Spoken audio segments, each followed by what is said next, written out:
Muito bem. Então,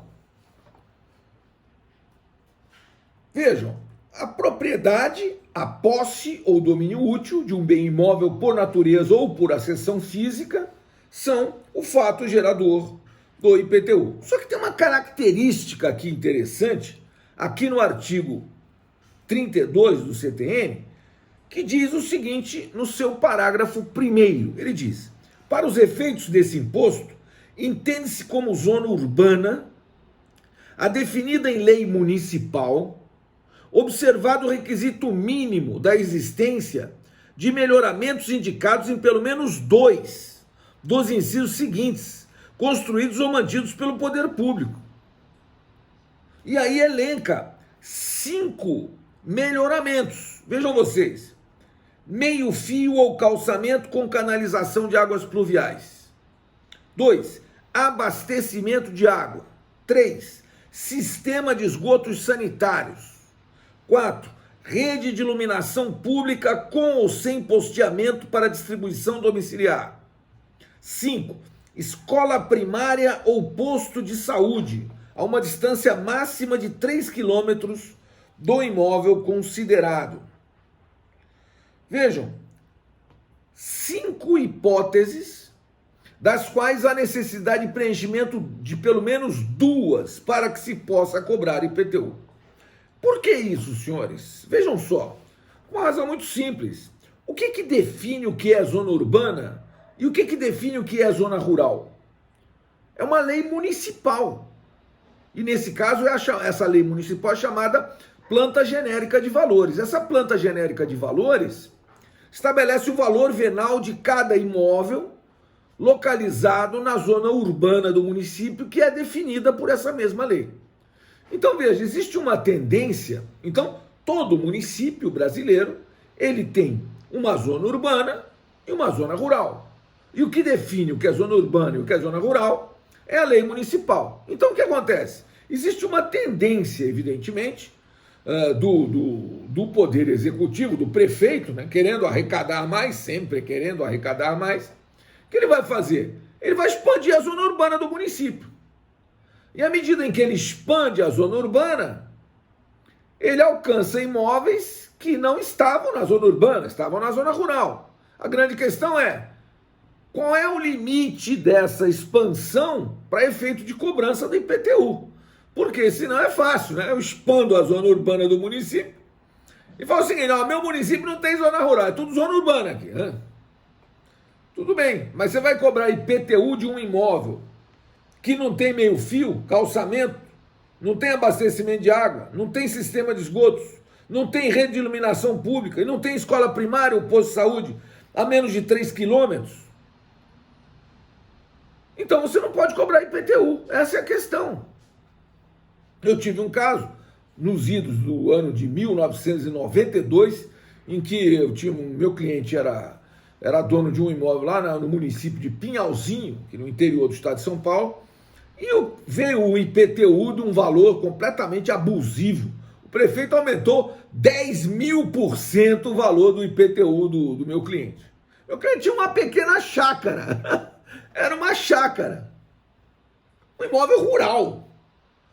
E o prefeito expandiu a zona urbana e aumentou lá 10.000% o valor do IPTU. Ele primeiro expandiu a zona urbana, num exercício.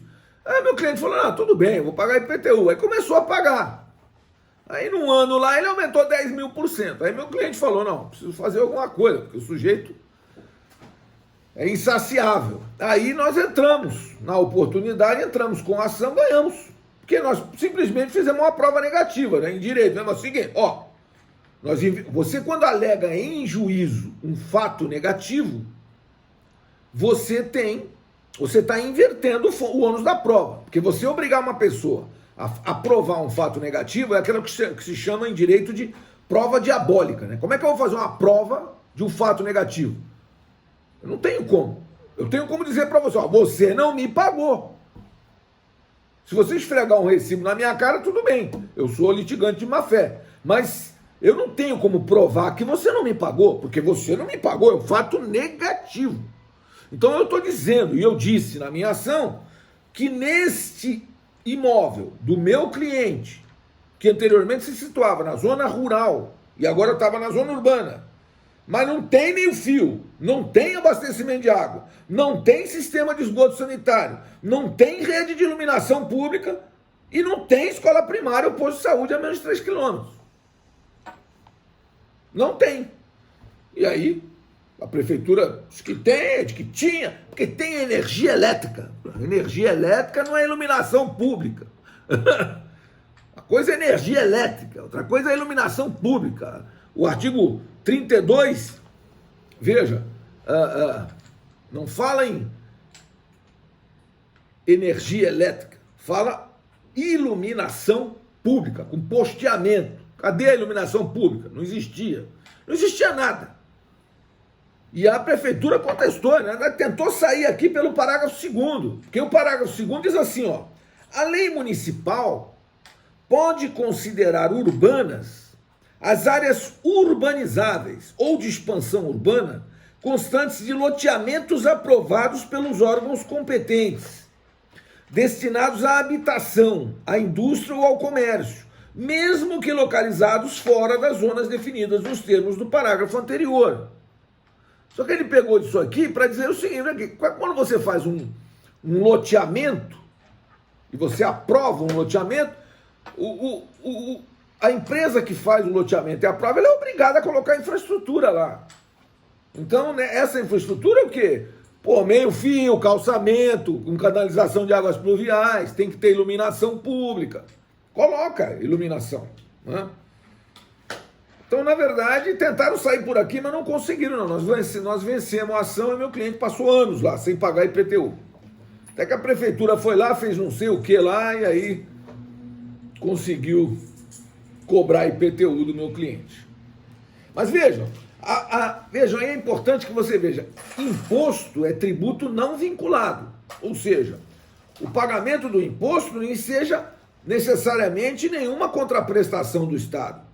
Isso aqui é para coibir condutas abusivas do poder público municipal. Em municípios pequenos, por exemplo, só tem 9 vereadores. Então o prefeito facilmente manda um projeto de lei, aprova na Câmara e aumenta a zona urbana. E aí passa a cobrar IPTU de imóveis que estavam anteriormente na zona rural. A grande questão é, pode isso? Pode, desde que tenha, no mínimo, 2 dos 5 melhoramentos elencados no parágrafo, nos 5 incisos do parágrafo 1º do artigo 32. Se não tiver nenhum desses melhoramentos, data vênia não pode cobrar IPTU. Esse é o primeiro pressuposto. A outra questão, a base de cálculo. A base de cálculo do IPTU, senhores, ela está aqui no artigo 33 do Código Tributário Nacional, que diz que a base de cálculo do imposto é o valor venal do imóvel. E o parágrafo único diz que na determinação da base de cálculo não se considera o valor dos bens móveis mantidos em caráter permanente ou temporário no imóvel, para efeito de sua utilização, exploração, aformoseamento ou comodidade. Mas, veja, valor venal do imóvel. O que fixa o valor venal do imóvel? Onde está o valor venal do imóvel? Na lei municipal, que se chama Planta Genérica de Valores. Todo município é obrigado a ter uma lei chamada Planta Genérica de Valores, onde estão fixados todos os valores venais de todos os imóveis desse município. E esses valores venais são fixados segundo critérios técnicos. Valor do terreno, valor da construção, o tipo de construção e tudo mais. Então, a partir do valor da construção, do tipo de construção e do valor do terreno, passa-se então a fixar o valor venal. Então, a base de cálculo é o valor venal. E a alíquota do IPTU, né, ela incide, então, sobre a base de cálculo. Aqui em Santos, o IPTU de Santos tem uma alíquota única, que é 1%. Então, a alíquota aqui em Santos é 1% e a base de cálculo é o valor venal. Isso já foi diferente, na época em que não podia ser. Explico.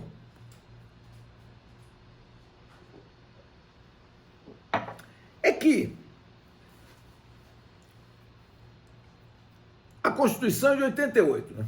O artigo 156 da Constituição, ele foi emendado para autorizar a progressividade de alíquotas. O que seria progressividade de alíquotas? Seria, à medida que aumenta a alíquota, aumenta a base de cálculo, aumenta a alíquota.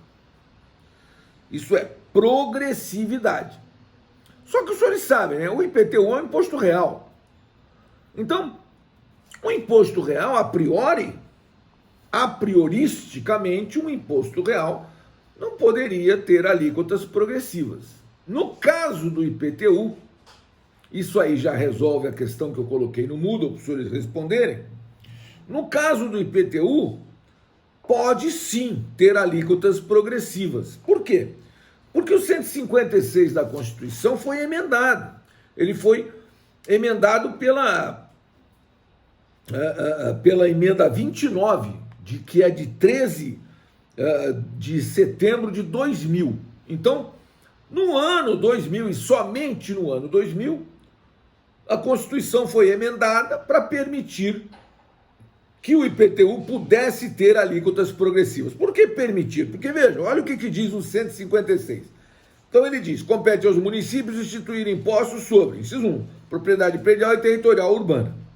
Aí vem aqui o parágrafo primeiro do artigo 156 e diz, sem prejuízo da progressividade no tempo a que se refere o artigo 182, parágrafo 4º, 2, esse 182, parágrafo 4º, 2 é da política urbana, nós já vamos falar disso.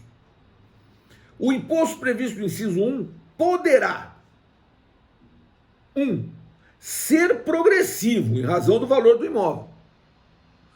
2, ter alíquotas diferentes de acordo com a localização e o uso do imóvel. Então vejam, senhores, a Constituição, no ano 2000, ela foi emendada para colocar expressamente esses incisos 1 e 2 nesse parágrafo primeiro aqui do artigo 156. Então veja só, a partir da emenda constitucional número 29 de 2000, o IPTU pode sim ter alíquotas progressivas. Anteriormente à emenda constitucional número 29, não poderia.